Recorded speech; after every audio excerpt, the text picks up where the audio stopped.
Right, let's go through some of the questions that you have for thin lens tutorial 1. First question that one of you asked was for 1B. Okay, how come your image doesn't fall exactly at 2F? Now for this particular question, very accurate drawing has to be done. Initially, when I didn't do it properly, I also got my image to F somewhere here. You can still see that line there. Okay, so make sure that this particular line here is really horizontal, parallel to this principal axis. So what you can do is to measure the height of the object and mark out the same height on the lens first before you draw your parallel line across. That was where my error was. And then when you are passing through the optical center, make sure you're using a sharp pencil such that it really passes through the center. Then you get exactly at 2F there. Next question, one particular student asked, I quote her words, my image is not further than 2F, did I draw wrongly? Okay, yes, on checking, the error made was because when drawing this line passing through the optical center, what you have drawn is further up. So it didn't pass through the optical center. That's why you did not get the intersection at beyond 2F, but instead it is between F and 2F. So check your paper one more time and see the mistake that you have made in your corrections. Right, then quite a number of you asked for question 1D. Okay, so I'll do it here for you. So first of all, you need to draw the ray that passes from the object through the optical center without bending. Then you need to measure the height. Okay, mark out the same height at the lens. Draw your parallel rays, parallel incident ray parallel to the principal axis, and this ray will bend and pass through the F. Okay, so remember your arrows to mark the light rays, and this ray will extend backwards with dotted lines to show that your image is at a distance away. So image at infinity. Okay, and make sure that these are dotted lines because it's a virtual image, and these two lines are still parallel because your image is at a far away or distant place at infinity. Okay, and this is the incident light ray from your object. These are the refracted rays that get into your eye. So you need to show the diagram of the eye there that sees the virtual image at infinity. Right, most of the questions for this tutorial came for question F, part 1 and part 2. Okay, now you see that part F is different from A to E. For A to E, what you are given is the object, and you're supposed to draw the incident and refracted rays. Whereas for F, you are given the incident rays instead. Okay, so you just have to complete the rays such that if they are parallel to the principal axis, they will refract and pass through the focal point F.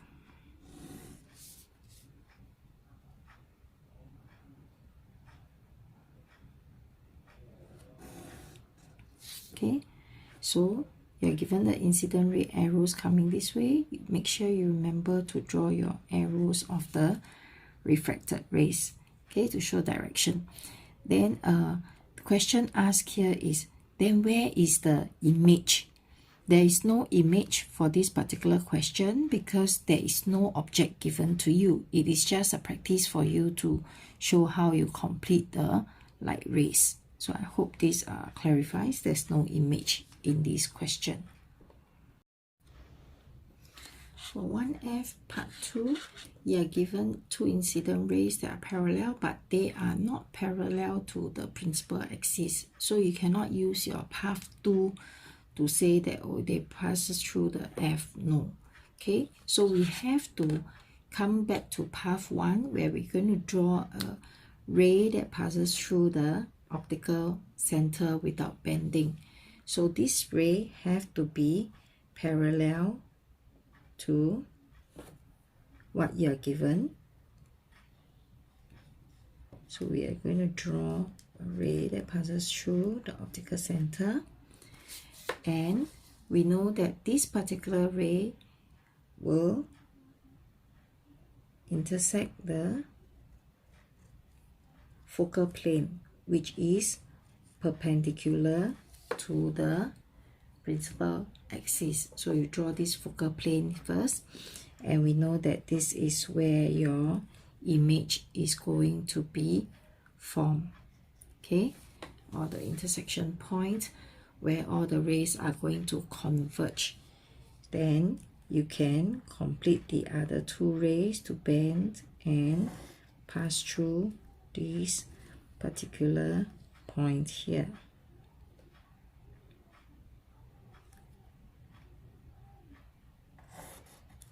Okay, and make sure you have arrows to show the direction of your light ray again.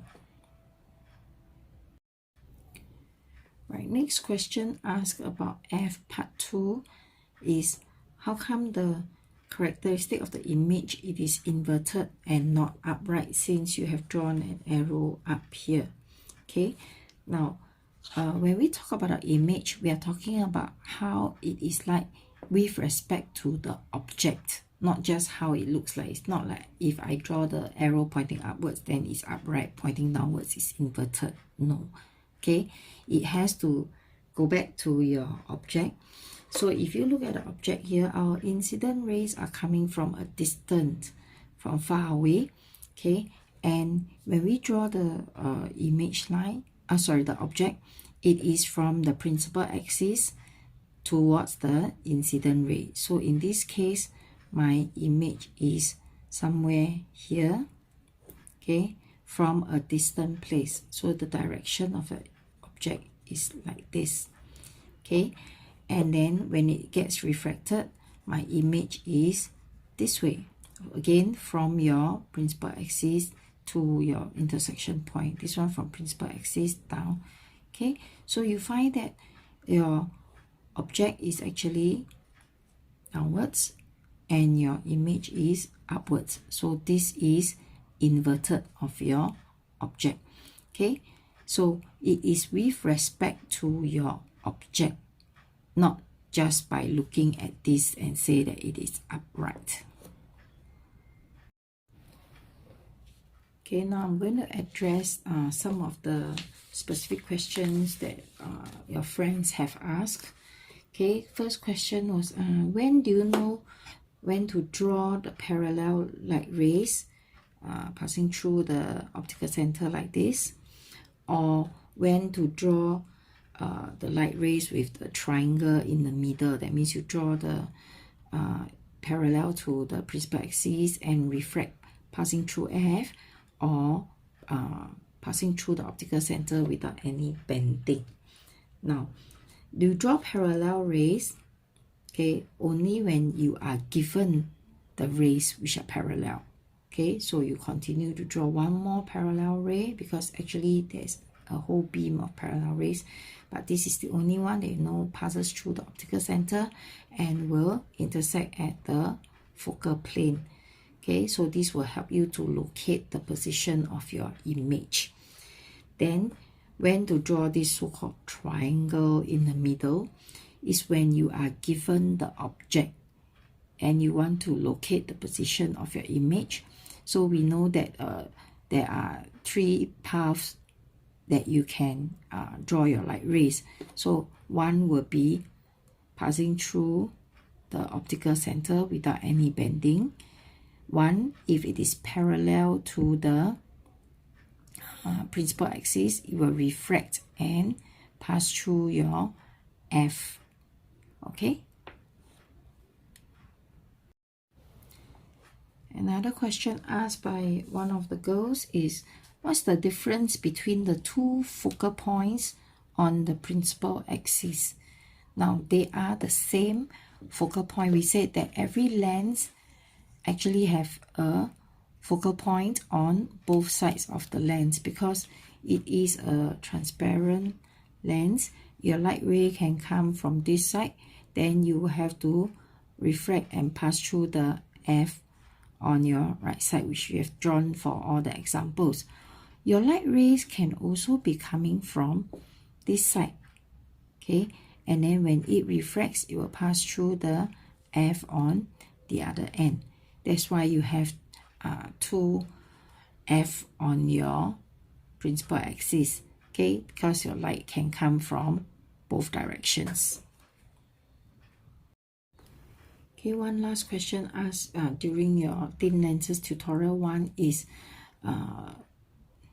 do you need to draw the eye, or when do you know you need to draw the eye? Now, when you are given a question such that your image is a virtual image, then you will need to draw the eye to show that the eye is seeing the virtual image. Okay, whereas for the other questions in front that gives a real image, then you do not need to draw in the eye because this is already the real image that is seen by the eye. Okay, and I have shown this in your refraction topic, but actually it should come here. Those of you who are saying that you're confused between convex and converging, concave, diverging, and so on. Okay, so we mentioned that convex and concave is referring to the shape of the lens. So for convex lens, it is thicker at the middle than the ends, whereas a concave lens, it is thinner at the middle compared to the edges. Okay, and then we use the term converging lens or diverging lens to talk about the function of the lens. So your convex lens causes the parallel rays to converge at a point. So we call the convex lens a converging lens as well. Okay, and for the concave lens, after the parallel incident rays passes through it, they actually diverge. Okay, so the function of this concave lens is to diverge the beam of light. So you have what we call a diverging lens. Okay, so hope this clarifies.